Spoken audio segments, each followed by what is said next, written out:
This is a cantaloupe, but you probably already knew that. Hi, I'm Cameron and I'm a fantasy author. And in our fantasy stories, we can have a lot of unique flora and fauna. Things that are unique to our world, and then there are things that we are familiar with. There's a spectrum of fruits and vegetables from familiar to something that we don't recognize. And I'm here to tell you that it's okay to use a little bit of both, if but for the only fact that sometimes you need those things to make something make sense.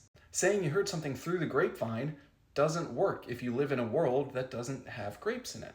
And just as well, adding familiar fruits and vegetables can make your reader feel like they're at home. It's familiar, it's real. But on the flip side, doing something different also allows that air of mystery and makes your own world unique. Blue milk from Star Wars is a perfect example of that. Or something like Kingsfoil from Lord of the Rings. Of course, how could we forget Spice from Dune? But beyond that, it is with your agency to pick and choose what you include. The good thing about fruits and vegetables and all sorts of creatures is that they don't have intellectual property associated with them. You can plagiarize them.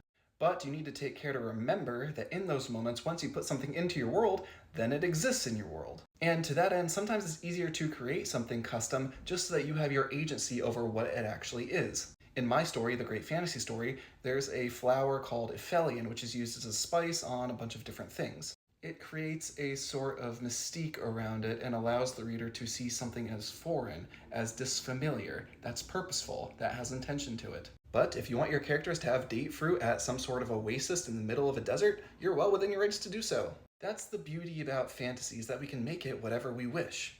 But by that very same logic, fantasy also needs to have a sense of familiarity to it, which is why we include things that are indeed familiar.